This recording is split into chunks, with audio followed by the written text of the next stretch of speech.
Bonjour tout le monde. Bienvenue à l'Assemblée chrétienne Espoir et Vie. Et on veut saluer ceux qui sont à la maison et qui écoutent ce message dans leur écran de télévision ou d'ordinateur. Et le titre du message ce matin, c'est « Une boussole dans la tempête ». Une boussole dans la tempête, quand on ne voit pas. Quand on ne connaît pas la route, où on ne voit plus la route, où on ne sait pas où on s'en va, qu'est-ce qu'on doit faire, où on doit aller. Ou une boussole simplement pour se rassurer si nous sommes sur la bonne route. Et bien sûr, nous aujourd'hui, la boussole, on l'a mis de côté, on a un GPS. On est plus actuel, Google Maps. On inscrit le point B et il nous donne la route pour aller où on veut. Aller une boussole pour nous donner la direction, nous rassurer dans la tempête ou lorsqu'on ne connaît pas le chemin. C'est très utile pour ne pas se tromper. C'est très utile pour ne pas faire de détours.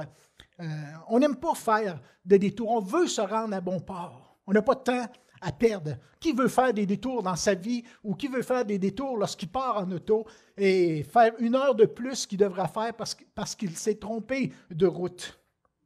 Qui veut se tromper? Qui veut faire des détours, qui veut perdre son temps. Personne ne veut perdre son temps. On a besoin souvent d'une boussole pour ne pas se tromper. « Ah, moi je pense que tu devrais passer par là. Ah, il y a une maison, un gros arbre, là, rendu là, je pense que tu tournes à droite. Tu devrais. Je pense que, il me semble que c'est par là qu'on doit passer. » Bien sûr, un GPS sur une route, c'est quelque chose, un trajet d'auto, un voyage, c'est très utile. Mais pour le sentier de nos vies, c'est autre chose, c'est plus important. Le sentier de nos vies, notre avenir, notre bonheur, notre destinée éternelle. Ça, c'est autre chose. On a besoin plus que Google Maps. Google Maps, ça peut nous mener à bien des endroits, mais pas au ciel. Le plan n'est pas inscrit là-dessus. Encore là, qui veut se tromper? Qui veut faire des détours? La vie est courte, lorsqu'on se rend compte, on vieillit, puis on voit la vie passer, puis on se dit, il me semble que ça passe assez vite. On n'a pas de temps à perdre, pas le temps de se tromper. Ah, prends telle route, prends telle direction, je pense que, il me semble que c'est par là que tu devrais passer. Moi, je pense. Ils disent que. C'est qui ça, ils? Ils disent que, on a entendu ça, ils disent que telle chose, ils disent des choses, c'est la pandémie sur le ciel, la religion, ils disent. Bien sûr, ils disent. Mais pensez-vous, lorsqu'on réfléchit, vous connaissez l'histoire du fils prodigue, pensez-vous que le fils prodigue voulait perdre du temps dans sa vie? Pensez-vous qu'il voulait la souffrance, qu'il voulait se retrouver dans un temps où il était dans le désespoir? C'est sûrement pas ça qu'il voulait dans sa quête de bonheur. Son GPS était faussé. Son GPS était faussé. Son GPS, c'était sa vision humaine des choses, sa vision humaine du bonheur, comment l'avoir, ses raisonnements humains face à son avenir. Je pense que j'ai le goût. J'aimerais mieux que, j'ai pas le goût de ça. Ça me tente ou ça me tente pas. Ça, c'était son GPS. Pas trop rassurant comme boussole, ça. On ne sait pas où on va se ramasser, où on va se retrouver avec ça. Sa boussole était faussée. Il y avait un bon point B. Le point B, c'était le bonheur.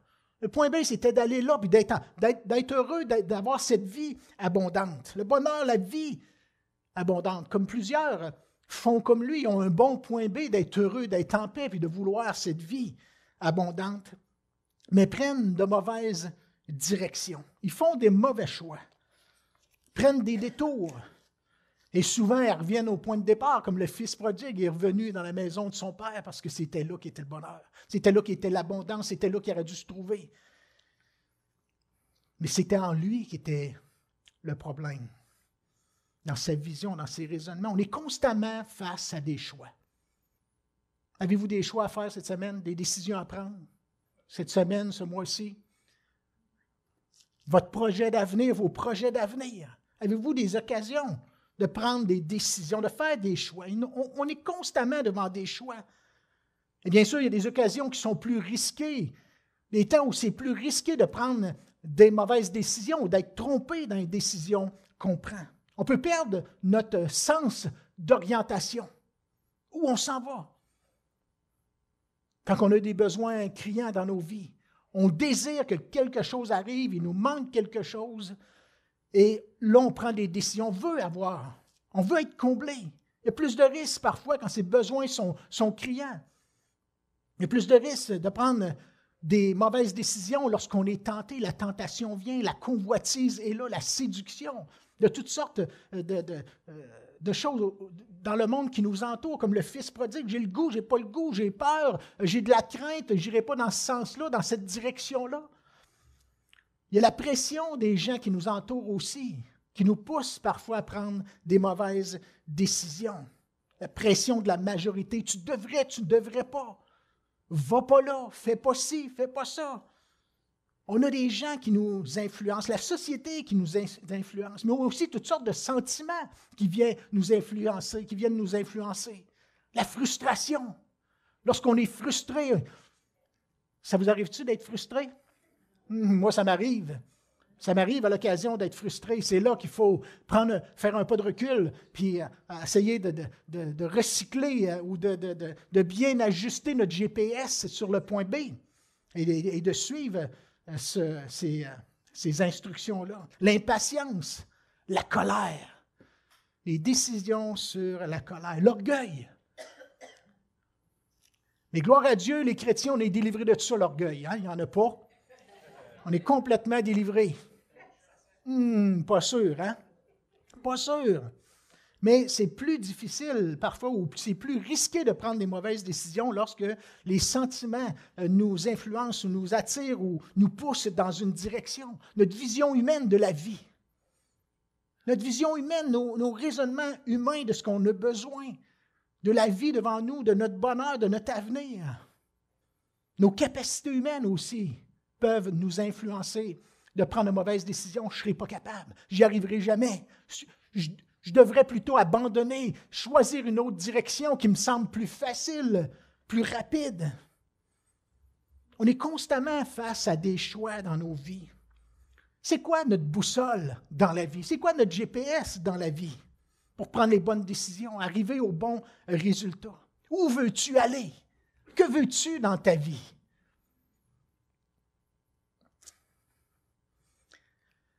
On a vu la dernière fois l'histoire de Naomi et sa famille dans le livre de Ruth. On a vu Naomi et sa famille. Et dans cette histoire, dans le livre de Ruth, il y a eu une grande famine à Bethléem, comme vous le savez, si vous avez écouté le dernier message, le dernier message que j'ai apporté il y a 3 semaines. On parlait d'une famine à Bethléem, Bethléem qui veut dire la maison du pain.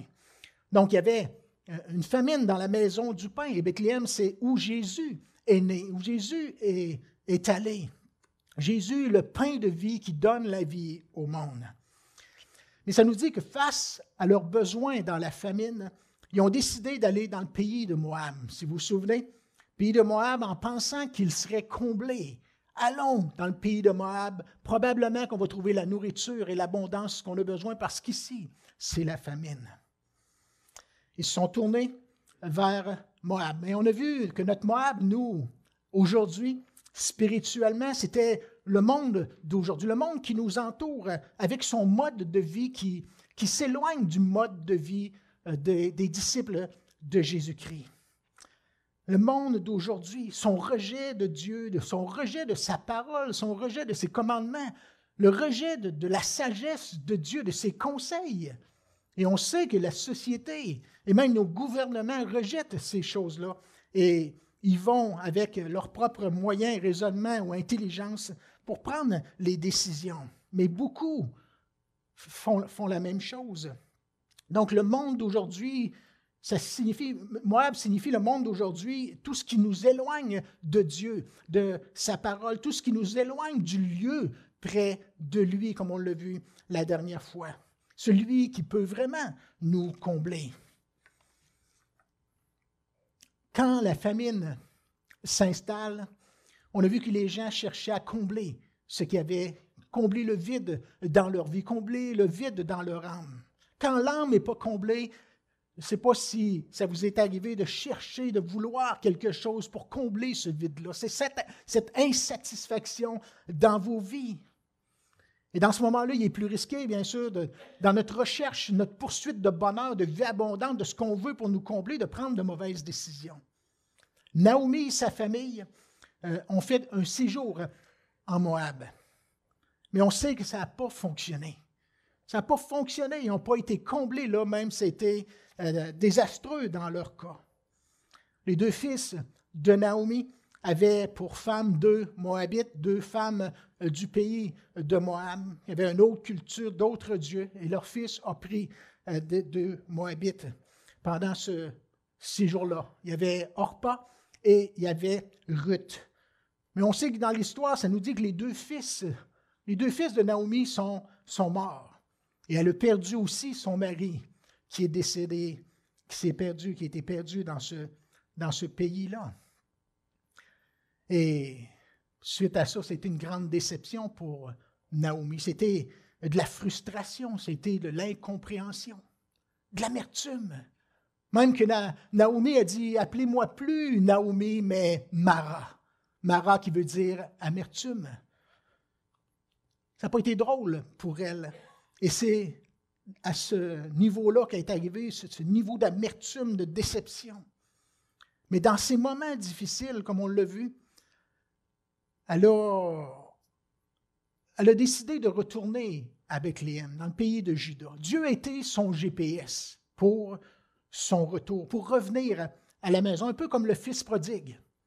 Il y a de la maison, il y a de la provision dans la maison de mon père. Je vais retourner vers mon père. Je vais lui dire, j'ai péché contre toi, je ne suis plus digne de t'appeler ton fils, mais traite-moi comme l'un de tes serviteurs. C'est ça qui a été un peu son guide, l'abondance qu'il y avait dans la maison de son père, le bien-être qu'il avait délaissé derrière lui. C'est dommage que plusieurs attendent souvent ces temps-là difficiles pour s'approcher de Dieu. Le jour où ils réalisent que leur choix ou leur propre voie n'a pas fonctionné. Et ça nous est probablement tous arrivé. On a pris une décision et ça a été la déception. Ça n'a pas fonctionné comme on voudrait. On était malheureux de ça ou on en a subi les conséquences. Ça n'a pas fonctionné comme on l'aurait voulu. Mais les gens attendent souvent ce temps-là pour changer de direction. Ça ne se passe pas comme ils l'auraient souhaité ou pensé. Et maintenant, après avoir souffert un peu, ou comme le fils prodigue, là, ils décident de faire de Dieu leur guide, de faire de sa parole leur guide. Montre-moi, Seigneur, maintenant. Et les gens reviennent, montre-moi, dirige-moi, Seigneur, aide-moi, soutiens-moi, viens m'aider dans ma situation. Maintenant, je veux te suivre, je veux mettre en pratique tes ordonnances, je veux suivre tes conseils. Et là, les gens s'appliquent en revenant au Seigneur, comme le fils prodigue un peu le fait avec son père. Pour Naomi et ses belles-filles, de faire de lui leur boussole, ça les a détournés de Moab. De faire de Dieu leur boussole, ça les a conduits à tourner le dos à Moab et de retourner dans le lieu près de Dieu, la maison du pain, de prendre la direction de la maison. Bien sûr, le lieu près de Dieu, c'est plus qu'un lieu physique, c'est plus qu'un bâtiment, mais c'est là où on est près de Dieu en Jésus-Christ sur le rocher, comme on l'a vu la dernière fois. Bien que l'Église fait partie du plan de Dieu. L'Église locale fait partie du plan de Dieu, croyez-vous ça? Où on établit des anciens, des diacres, des gens servent, prennent soin les uns des autres. L'Église fait partie du plan de Dieu. Mais bien sûr, le lieu près de Dieu, c'est en Jésus-Christ, dans sa présence, un adorateur en esprit, en vérité, peu importe là où il est. Mais l'histoire nous dit que Naomi se leva avec ses belles-filles afin de quitter le pays de Moab, car elle a appris au pays de Moab que l'Éternel avait visité son peuple et lui avait donné du pain. L'abondance était revenue. Et ça a été sa boussole. Le pain, la nourriture, l'abondance. Dieu était revenu et avait béni son peuple. Le lieu près de Dieu, la maison du pain, était remplie. Et c'est là, à cet endroit, que Dieu avait un plan pour elle, qu'il avait un plan pour sa famille, un plan de restauration. Comme le fils prodigue, j'irai chez mon père et je vais lui demander pardon et je vais vivre cette abondance. Ça a été un peu sa boussole à lui aussi. Il s'est levé et est allé comme Naomi, sa famille, ses 2 belles-filles se sont levées aussi. Dieu avait un plan de restauration, comme Dieu a toujours un plan de restauration, peu importe de où on vient. Peu importe si on a un fils prodigue ou simplement qu'on a pris des détours, Dieu a un plan de restauration. Dieu veut nous conduire, veut nous diriger dans ce qu'il y a de mieux pour nous. Croyez-vous ça? Dieu a un plan pour toi si tu as perdu espoir. Si ça n'a pas bien fonctionné pour toi, pour ta vie ou les choix que tu as pris, Dieu a un plan pour toi. Pour ceux qui viennent à lui, pour ceux qui reviennent à lui. Ceux qui font de Dieu et sa parole leur guide, leur GPS, leur boussole. Jésus, le pain de vie, veut donner l'abondance et veut conduire dans cette vie abondante. Le texte nous dit au verset 7 qu'elle sortit du lieu qu'elle habitait, accompagnée de ses 2 belles-filles, et elle se mit en route pour retourner dans le pays de Juda. Elle sortit, se mit en route pour retourner dans son pays. C'est là que Dieu les voulait. C'est là que Dieu voulait les combler. Pas dans un monde ou un mode de vie qui les éloignait de ce lieu-là, près de Dieu, qui les gardait éloignés, non, dans ce pays-là où était l'abondance maintenant. Pas dans un monde qui les gardait éloignés, un mode de vie qui les gardait, qui les privait de la bénédiction de l'Éternel. Et ils sont retournés. Et ils vécurent heureux, ils eurent beaucoup d'enfants, et il n'y avait plus de difficultés, il y a une vie pleinement comblée. Tout était fini, tout était merveilleux et parfait. Si on voit ça dans les contes de fées, c'est pas comme ça que c'est arrivé, malgré que l'histoire a fini très bien. Vous connaissez l'histoire de Ruth, sinon lisez-la. C'est extraordinaire. Lorsqu'on connaît l'accomplissement complet du plan de Dieu pour Naomi et sa belle-fille, c'est extraordinaire ce qui est arrivé. On sait que Ruth est allée persévérer et elle est tombée en amour avec Boaz, un homme charmant, riche, qui l'a accepté dans sa vie, qui l'a épousé. Et après ça, a été dans l'abondance. On connaît cette histoire-là. Mais spirituellement, il y avait plus que ça. Bien sûr, Boaz, qui est l'image de Jésus-Christ, qui rachète le pécheur. Il l'établit, le comble, le prend et le conduit dans cette vie abondante. Et bien sûr, cette Moabite, cette femme qui faisait partie d'un autre peuple avec ses idoles, est devenue l'arrière-grand-mère de David dans la lignée de Jésus. C'est extraordinaire ce que Dieu a fait avec cette histoire, avec cette femme moabite, avec Naomi, cette restauration et ce plan merveilleux que Dieu avait. Comme il y a des plans merveilleux pour nos vies. Il y a un avenir rempli d'espérance, de bénédiction et d'abondance pour chacun d'entre nous. Et bien sûr, ça va se terminer au ciel. Alléluia, dans cette vie parfaite. Mais ça n'a pas été facile du jour au lendemain. Son parcours n'a pas toujours été facile. Le chemin qu'elle a emprunté paraissait pas le plus facile, il n'était même pas le plus facile. C'était pas reluisant ce que Naomi lui offrait comme vie.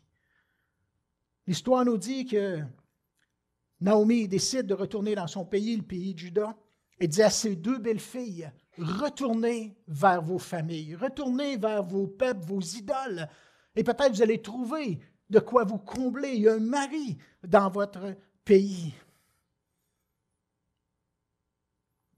C'était pas reluisant comme ce que Naomi pouvait leur promettre. Elle leur faisait réaliser que ce ne serait pas facile. Ce serait peut-être plus facile même de rester là, dans ce pays de Moab. C'est plus facile de se séparer que de se séparer de ce pays-là. Restez dans votre pays. Ne vous séparez pas de Moab, ça va être plus facile pour vous. Allez retourner chacune à la maison de sa mère. Ruth 1, verset 8. Que l'Éternel use de bonté envers vous, comme vous l'avez fait envers ceux qui sont morts. Et envers moi. Que l'Éternel vous fasse trouver chacune du repos dans la maison d'un mari. Et elle les baisa. Et ça nous dit qu'elles élevèrent tous la voix et pleurèrent, et elles dirent non.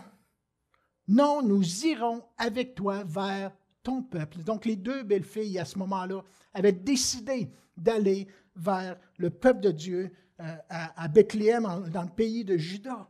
Première étape, les deux étaient décidés à suivre.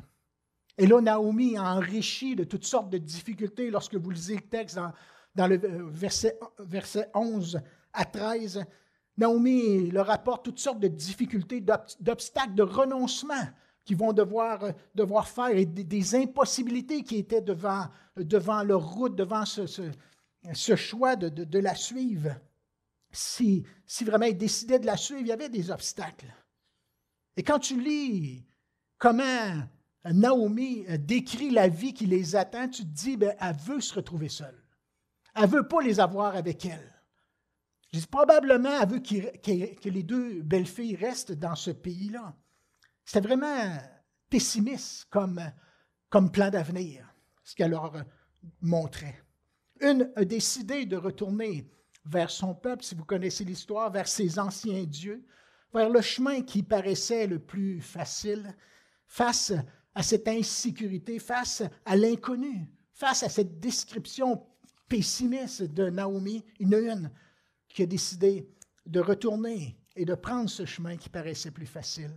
Et comme si c'était passé, Naomi se tourne vers Ruth, puis elle l'enrichit encore en disant « Fais donc comme elle, fais donc comme Orpa qui est retournée. » Elle l'invite à faire la même chose. Verset 15, « Voici ta belle-sœur est retournée vers son pays, vers son peuple, vers ses dieux. Retourne, vas-y, toi aussi. Tu n'as pas le goût de faire pareil, tu n'as pas le goût de retourner. Pense-y à 2 fois avant de me suivre. » La pression était grande pour Ruth. La pression était grande devant cette vision à première vue. 2 chemins, 2 destins, 2 destinées se trouvaient devant elle. Elle avait besoin d'une bonne boussole. Si sa boussole était ses sentiments, ses émotions ou sa vision humaine des choses, elle aurait fait comme Orpa. Elle serait retournée aussi. Mais elle avait besoin d'une boussole qui allait au-delà des circonstances, au-delà de ce qu'elle pouvait voir, du portrait qui était tracé pour pouvoir continuer avec conviction. Et lorsque je lisais cette portion de l'histoire dans ce livre de Ruth, je voyais notre position à nous devant les circonstances de nos vies, devant notre liberté de choix. On a une liberté de choix. Dieu nous a laissés libres de nos choix et des directions qu'on veut prendre, comme de l'accepter ou non, de marcher dans ses voies ou non. Liberté de choix, basée peut-être sur nos convictions, basée sur la pression des circonstances, sur notre vision humaine des choses, nos désirs humains. Parfois, les chemins qui paraissent plus faciles, plus rapides, qui semblent être capables de nous combler plus rapidement. Il y a des avenues, on dirait que c'est plus facile de prendre des décisions, faire des choix qui parfois ne sont pas les bons. Avez-vous une bonne boussole? Ruth avait une bonne boussole. Et dans cet épisode, je voyais aussi l'histoire où Jésus teste ses disciples. Teste les disciples, ses 12 disciples sur leur conviction. De toute façon, il teste tous ceux qui veulent le suivre ou qui voulaient le suivre. « Seigneur, Seigneur, je crois en toi, je te suivrai. » Ça, c'est une phrase que beaucoup ont dit, et même du temps de Jésus, que beaucoup ont dit aussi. Mais lorsqu'on lit Jean 6, verset 6, c'est un jour où plusieurs ont décidé de ne plus marcher avec Jésus, de plus aller avec lui. Jésus s'est tourné aussi vers ses disciples quand les autres l'abandonnaient et il leur a posé la question, « Ne voulez-vous pas vous aussi vous en aller? » Vous éloigner, changer de direction, changer de maître, changer d'enseignant, changer de guide pour vos vies.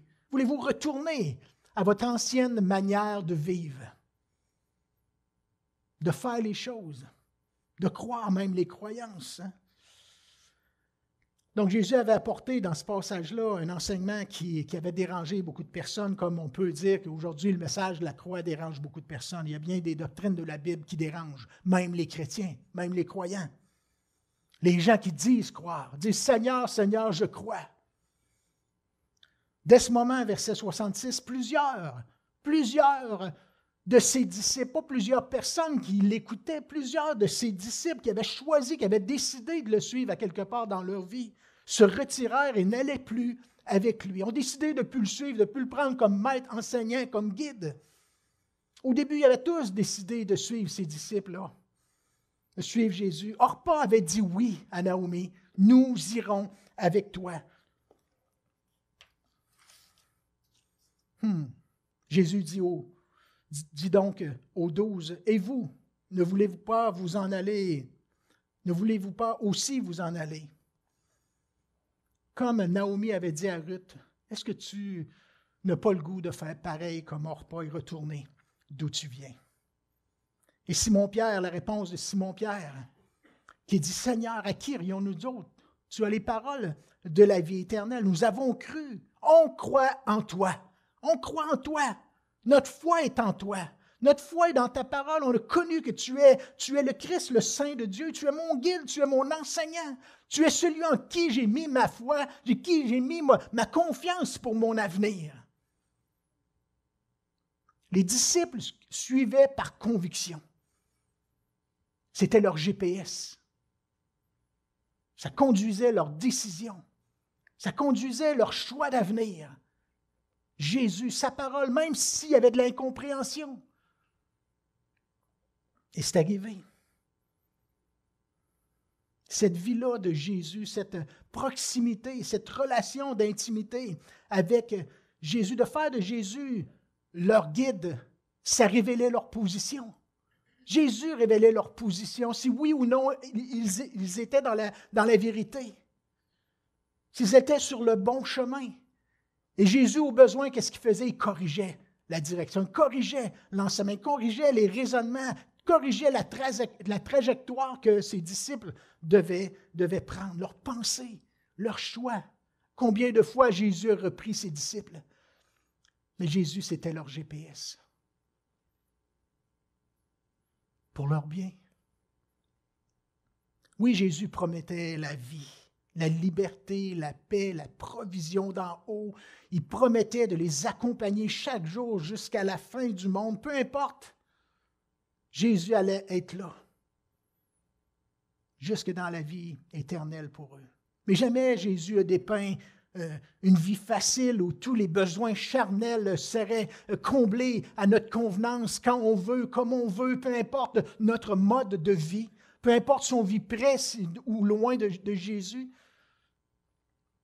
si on marche avec lui ou non. Jésus n'a jamais promis une vie facile où tous les besoins seraient comblés. Oui, il a promis de combler tous nos besoins selon sa richesse avec gloire en Jésus. Et merci Seigneur qui comble tous nos besoins, mais pas tous nos caprices et tous les penchants de notre cœur et tous les désirs qu'on a dans ce monde, mais tous nos besoins. Merci Seigneur. Mais il voulait que les gens suivent par conviction, que ses disciples suivent par conviction, comme il veut qu'on le suive par conviction de qui il était, qui il est. Et bien sûr que les gens le suivent. Beaucoup du temps de Jésus suivaient pour les mauvaises raisons. Il y avait de mauvaises motivations.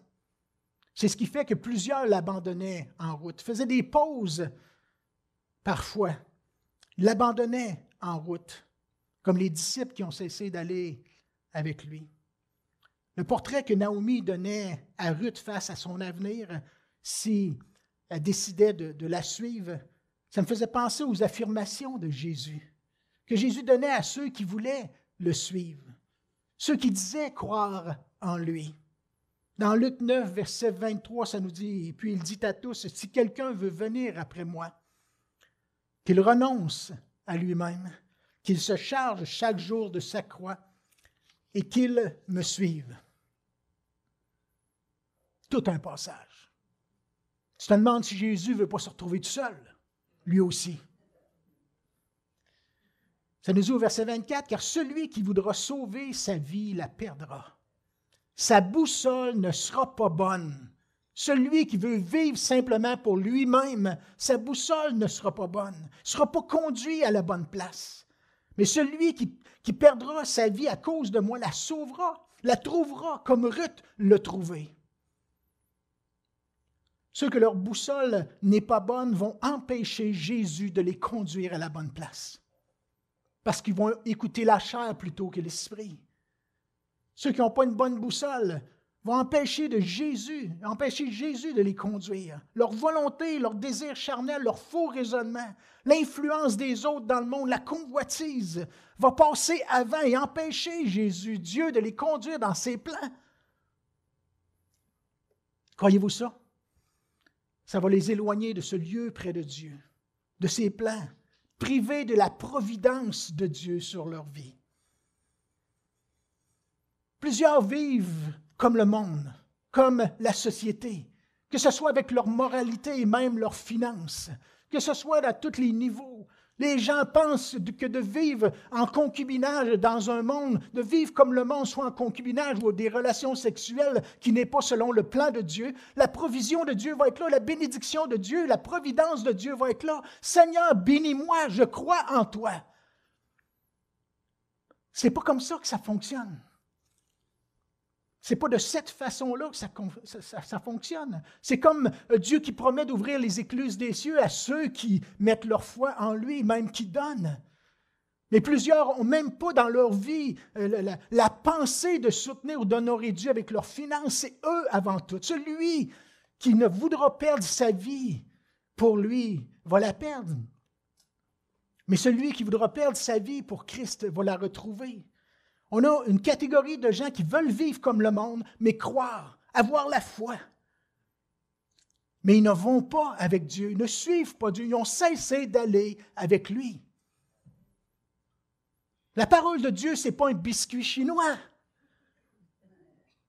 C'est une réalité. Certaines personnes pensent de vivre comme le monde vit, avec une moralité de ce monde, vont pouvoir frotter la lampe au besoin et dire « Bénis-moi ». Bénis-moi, Seigneur, vois mes besoins. Au nom de Jésus, je proclame la bénédiction. Ce n'est pas un jeu de hasard, la parole de Dieu. C'est quelque chose qui est sérieux. Orpa a décidé de rester en arrière. Orpa manquait de conviction devant le portrait qui était dressé, la destinée que Naomi lui faisait voir. Le même portrait que Ruth a vu. La même description de vie que Ruth a reçue.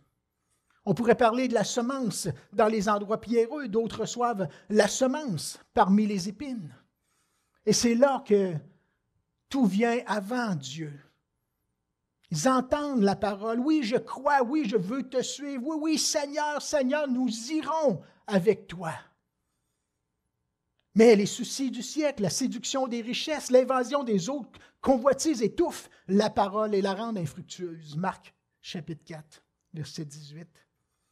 Quand l'opposition vient, quand les épreuves viennent, quand l'incertitude vient, quand l'incompréhension est là, la pression d'un mode de vie de ceux qui ne suivent pas Christ vient faire pression sur nous. Même s'ils disent croire en lui. Les gens trouvent une occasion de chute.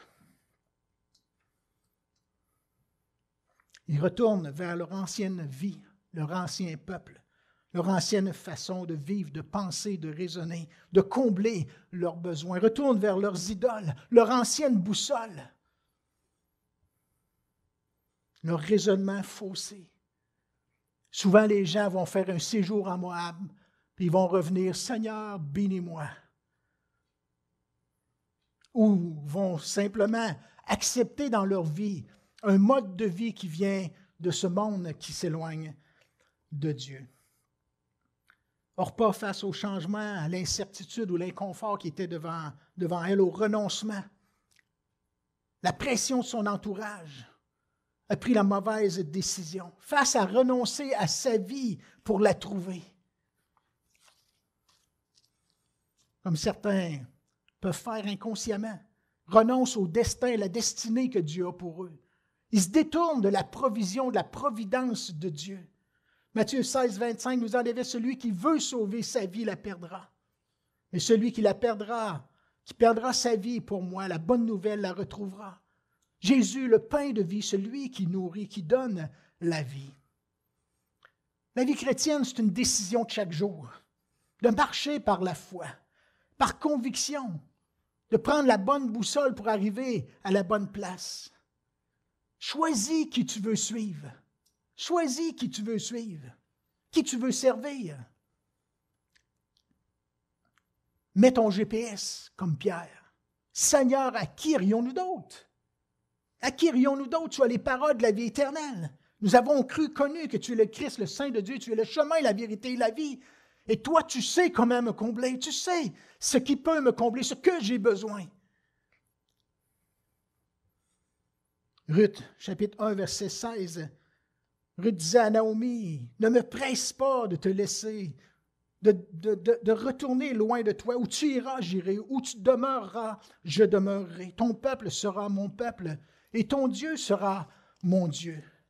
Où tu mourras, je mourrai et j'y serai enterré. Bien sûr, on voit l'image du baptême. Mourir avec Christ, je suis mort avec lui à cause de mes péchés, afin de vivre éternellement, de vivre sa présence dans ma vie, sa paix, son plan merveilleux.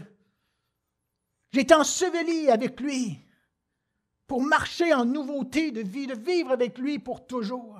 Ma vie est cachée en Christ. Et quand Christ paraîtra, je paraîtrai aussi avec lui dans la gloire. Alléluia! Où tu mourras, je mourrai. Et j'ai été crucifié avec Christ à cause de mes péchés, mais maintenant je vis à cause de la résurrection. Merci Seigneur. C'est bon la Bible, c'est bon la parole de Dieu, c'est bon ces histoires.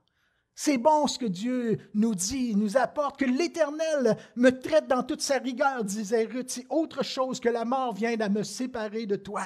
Et Naomi, la voyant décider à aller avec elle, cessa ses instances. Alléluia. Ruth était décidée de suivre. Peu importe ce qu'elle voyait, elle avait une conviction. Peu importe ce qu'elle vivait ou elle voyait sur le moment présent ou le portrait de la vie qui lui était dépeint, elle a décidé.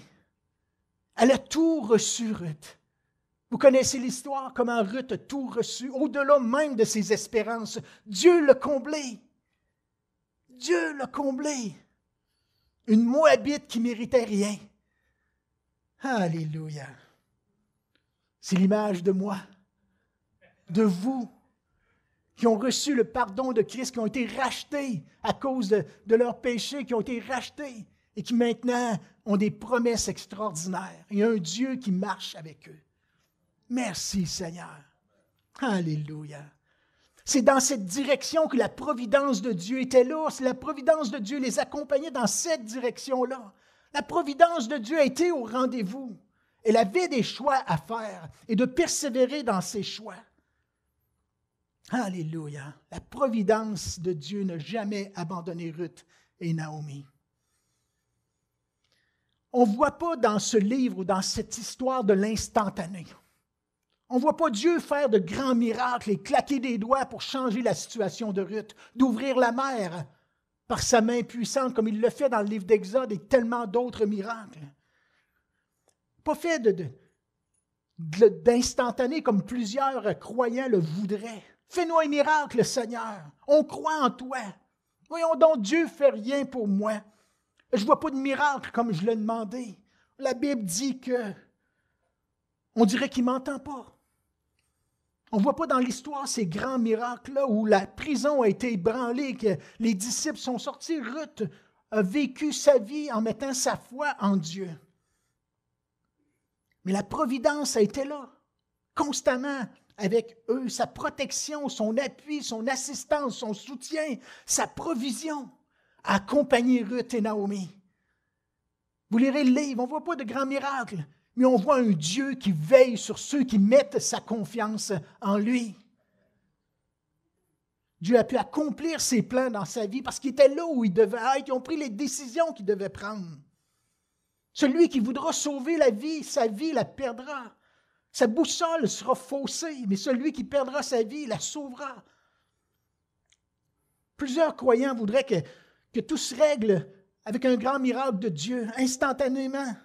Mais la providence de Dieu est pour ceux qui marchent avec lui, avec foi, persévérance, en s'appuyant sur sa grâce. On peut suivre Dieu par sa grâce. Seigneur, j'ai de la difficulté. Seigneur, je ne suis pas capable. Seigneur, change mon cœur, change mes pensées. Et on veut concorder nos pensées avec celles du Christ dans nos vies, de l'Esprit qui agit en nous. Mais on a un choix à faire à quelque part.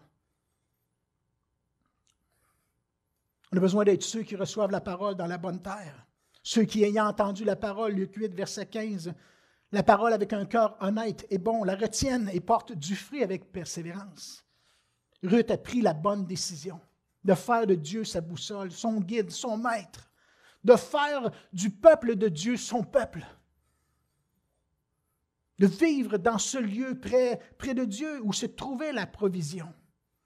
Et pas seulement en parole ou superficiellement. Oui, je crois, oui, je suis chrétien, ma famille est chrétienne. Non, je choisis, moi, de suivre Christ et de mettre ma foi en lui. Et même si sa décision n'a pas été facile au début, peut-être qu'on va le voir dans les prochaines semaines, elle a persévéré. Bien sûr, la séparation de deux mondes va nécessiter des ajustements. Bien sûr qu'elle a eu à s'ajuster de vivre dans le peuple de Dieu et de vivre en Moab pour son bien. La vie chrétienne, c'est un mode de vie qui s'éloigne du mode de vie du monde. Seigneur, à qui irions-nous? Qui peut nous guider? Qui peut nous conduire mieux que lui de sa parole? À qui on va pouvoir faire confiance? Qui on va pouvoir suivre? Qui pourrait être digne de confiance pour qu'on y mette notre foi, qu'on le suive? Seigneur Jésus, sois mon guide. À qui irions-nous pour influencer nos décisions? Pour nos vies, notre avenir, les jeunes, votre vie, votre avenir, pensez-y. Si vous ne voulez pas perdre de temps, mettez la parole de Dieu en pratique, croyez en lui, mettez votre foi en lui. Demandez-lui sagesse, direction dans vos choix, comme Ruth. Sois ma boussole, ô Dieu, parce que je ne veux pas me tromper, je ne veux pas souffrir, je ne veux pas me retrouver loin de toi.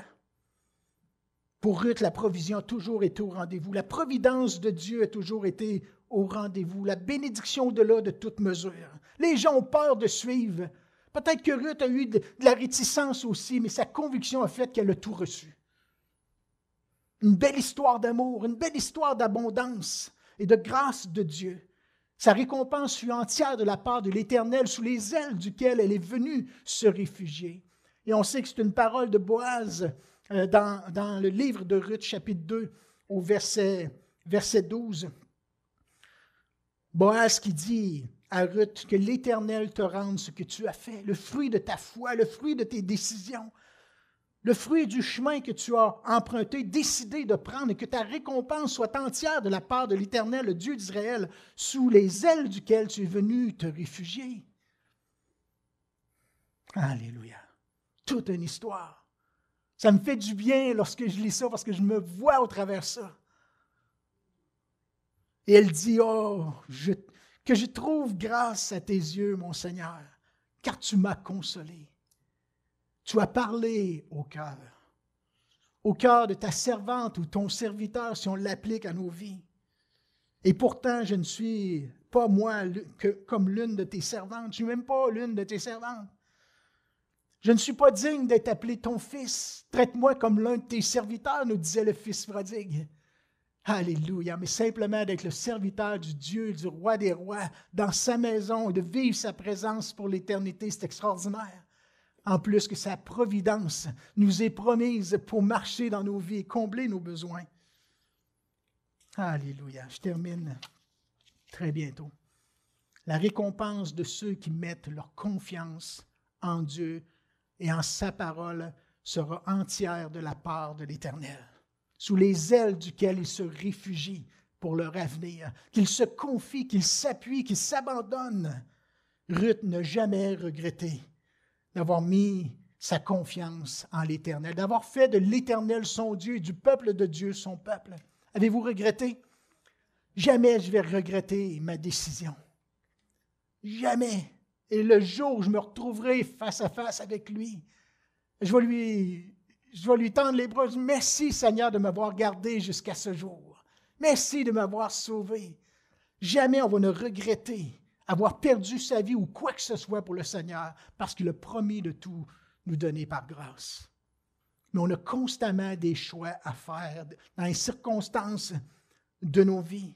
On a des pressions de toutes sortes et même de notre propre être, pensée, raisonnement. On a des pressions de notre entourage, de notre société, de la majorité qui nous entoure. Les jeunes, vous êtes influencés plus que vous le pensez. Que la parole de Dieu vous influence, que son Saint-Esprit vous conduise. Donnez-vous, confiez-vous en lui.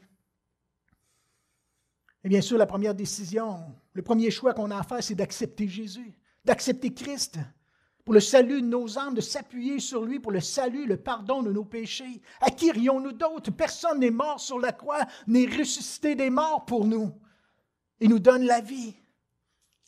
À qui irions-nous d'autres? Pour naître de nouveau, si jamais tu n'es pas né de nouveau, que l'Esprit de Dieu n'a pas fait son œuvre dans ta vie, tu n'as pas la certitude du salut de la vie éternelle, viens à lui avec confiance. Seigneur, je suis pécheur, fais-moi justice, fais-moi miséricorde, ô Dieu, pardonne mes péchés. Il a tout accompli pour toi. On ne peut pas aller à aucun autre. Viens te confier en lui, t'appuyer sur lui, te réfugier en lui, t'abandonner complètement à lui.